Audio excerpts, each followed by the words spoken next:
kupiga hodi Umoja wa Mataifa. Mawakili wa kiongozi wa upinzani nchini Tanzania aliyepo mahabusu Tundu Lissu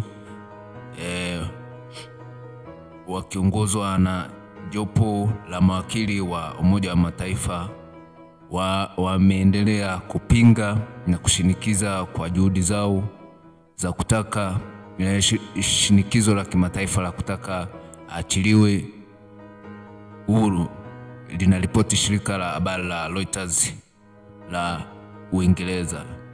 Lissu ambaye ni mwenyekiti wa chama cha upinzani nchini Tanzania cha Chadema na mshindi wa pili katika uchaguzi wa urais wa mwaka 2020 alikamatwa mwezi uliopita na kushtakiwa kwa uhaini, shtaka ambalo akikutwa na hatia hukumu yake ni kifo, kutokana na kudaiwa kutoa wito kwa wafuasi wake kuzuia uchaguzi mkuu uliopanga kufanyika mnamo mwezi Oktoba mwaka huu. Msemaji wa serikali ya Tanzania akujibu mara moja ombi la Reuters kutaka maoni yake.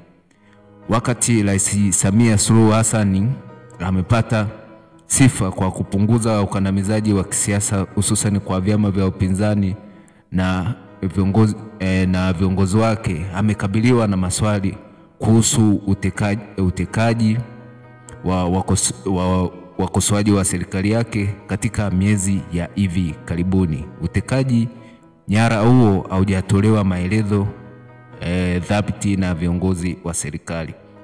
Rais ambaye atagombea kiti cha urais katika uchaguzi wa Oktoba amesema serikali yake inaheshimu haki za binadamu na kuagiza uchunguzi ufanyike kuhusu utekaji nyara unaoripotiwa. Wakili wa kimataifa wa Lissu Robert Amsterdam alisema malalamiko ya siri kwa jopo kazi la Umoja wa Mataifa ambalo linatoa maoni lakini halina nguvu ya utekelezaji ni sehemu ya kampeni ya shinikizo kubwa.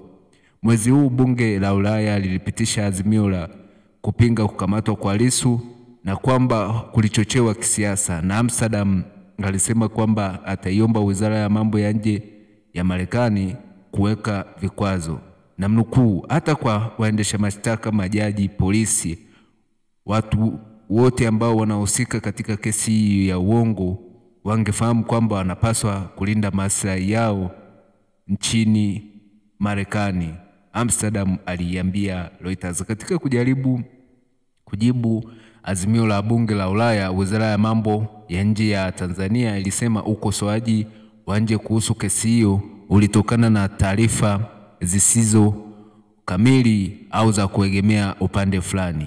Wizara ya Mambo ya Nje ya Marekani haikujibu mara moja ombi la kutoa maoni yake. Lissu ambaye alipigwa risasi 16 katika shambulio la Septemba mwaka 2017 katika eneo la makazi ya viongozi mjini Dodoma na ambalo hakuna mtumia aliyewahi kufunguliwa mashtaka, atafikishwa mahakamani tena Jumatatu Juni 2.